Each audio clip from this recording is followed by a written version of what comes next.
Good evening, this is Bronson's By Any Means Necessary Fantasy Football Talk for Wednesday, December 22nd. It's a true waiver wire Wednesday, as we are doing waivers today for tomorrow morning instead of Tuesday for Wednesday morning because of the postponements. The games got pushed back, the days got pushed back a week, the week got pushed back a day. So, yeah, we're all doing waivers tomorrow, and then we got the game tomorrow. We go right into week 15 or, Week 16. The hell am I talking about? Week 16. Yes, for those of you who made it out of the first round of the playoffs, congratulations. You're now in the most likely semifinals. And I know a lot of us had a bad week, but hopefully we survived. I'm going to do this as quickly as I can because I just got my food delivered. I'm tired. I want to go to bed relatively soon. Still doing this 3 a.m. stuff. That's now 7:30. It was a long, hectic day at work today. I don't really want to talk about it. Still a little upset about it, but I just can't wait for peak season to be over. And I'm not upset with UPS at all. Actually, that's not what it's about. I'm actually angry at my 40-hour week job, but. Yeah, this is just crazy. I also got to go sometime on my day off, probably Monday. Go to some car lot in Portland, any car lot in Portland. And find a car and see if I can get approved for a car loan, even though I'm still paying the car loan for my new car that I got when I turned 30. Because I got to get a car. Making payments is just going to be the easiest thing for me. Financing something, building credit. It's ridiculous. This holiday season is just this crazy holiday season. But let's get to it. I've got 11 waiver wire targets for you here in week 16 to help you hopefully get to the finals of your championship matchup. One quarterback for you, Tyler Huntley. If Lamar Jackson does not play, Tyler Huntley should be your priority waiver add, as he's looked pretty good. He's going to be somebody's QB1 next year. Probably not Baltimore's, but somebody will trade for him. Someone will give up. Tyler Huntley was not a drafted free agent. I remember him at Utah. He was really good in college. I liked him a lot. I was kind of surprised he didn't get drafted. But Baltimore, again, found another gem. Undrafted free agent. So any draft pick compensation they get for Tyler Huntley is a profit on their investment. So, again, Baltimore is doing what Baltimore does. They always seem to find those guys that go ignored by everybody else. But Tyler Huntley, obviously, if Lamar Jackson plays, he's kind of worthless. But if Lamar Jackson doesn't play, he should be a priority pickup for you. Maybe not a waiver claim. I get it if you don't want to burn a waiver claim on a quarterback who may not play. But early Thursday morning, if you're up early enough to get a jump start on post waivers, Tyler Huntley should be the guy. Tight ends. We're just going to go straight to the tight ends. Cole Kmet, he's at the top of the list again. He had a really good week against my Vikings on Monday night, even though the Bears' offense stank. Their game stank, honestly. Like, both Vikings-Bears games this year stunk, but the Vikings won both of them. That's the most important thing. But Cole Kmet looked good. He's looked good for a few weeks now. Him and Justin Fields have a really good rapport.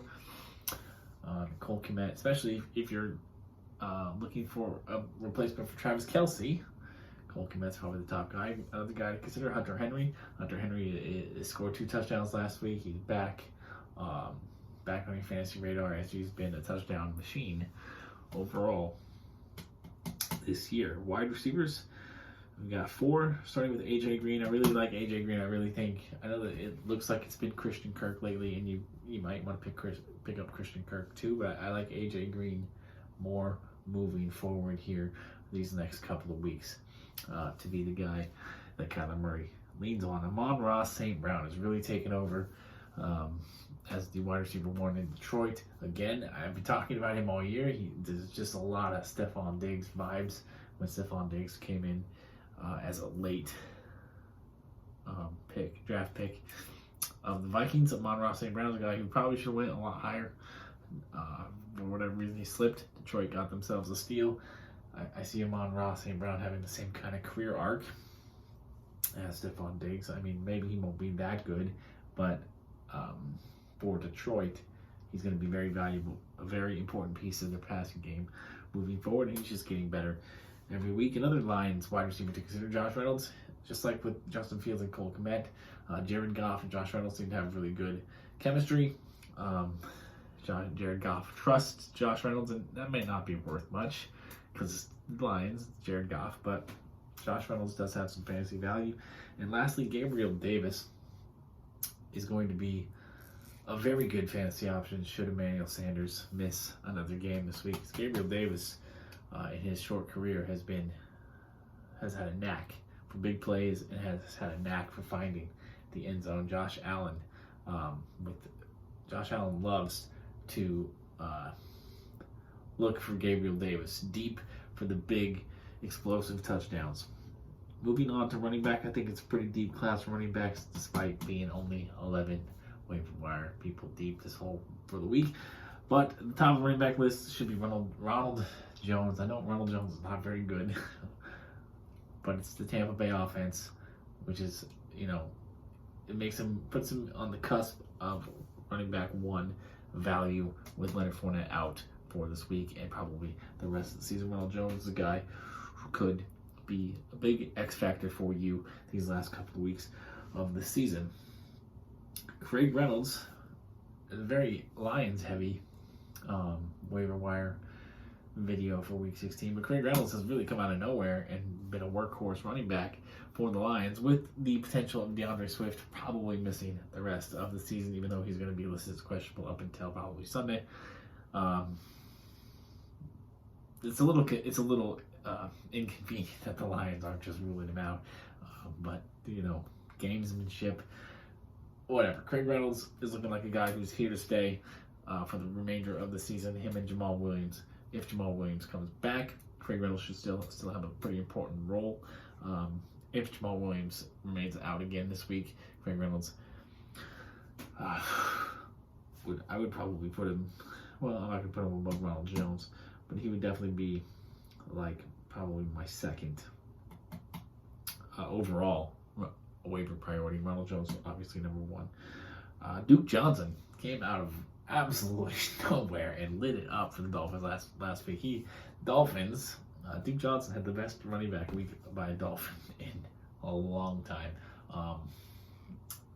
Hopefully the Dolphins should probably stick with Duke Johnson for another week, which makes Duke Johnson very relevant this week because it's the playoff. It's playoffs now. There's no you don't need to be thinking long term anymore. You don't need to be thinking about week 17 right now. Right now, you're just trying to survive this week and advance, live to fight another day next week.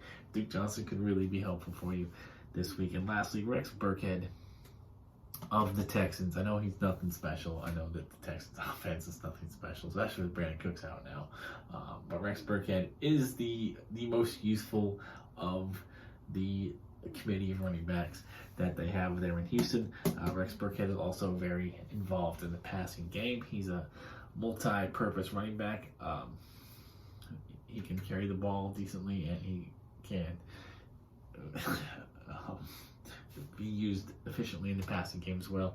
So Rex Burkhead could be a very low-end flex play for you, but if you're desperate, if you're needing something, or you just want to have some depth to keep him off an opponent's team, or whatever the reason the case may be, you're looking ahead to week 17, whatever the case may be, Rex Burkhead, I think, is still a pretty decent waiver option out there for you this week. So that's it. That's the entire video. I still intend to do my spikes and yikes, but it's going to be much shorter, much more condensed. So I'll get to that tomorrow at some point. I still need to finish my waivers. I was trying to do it on the bus ride home, but for whatever reason, ESPN kind of crashed on me. The app crashed on me. So I got my Yahoo, my NFL done. I've got a few more on ESPN to do. I did make the playoffs in 26 of my 30 leagues, which I think is pretty damn impressive. I don't think I've ever had a ratio that high before. Um, as I mentioned, in both of my money leagues, I have the number 1 seed. So I had a bye last week in both of those leagues, and I did advance to the second round.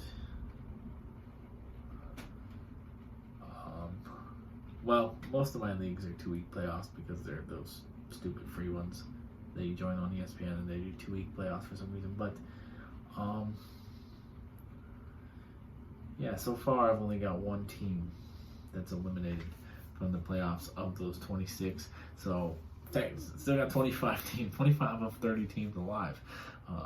That's pretty impressive. Let's see how many I can take to the finals after this week. In a few days, we'll see. The witching hour is coming. All right, peace, love, and nacho fries.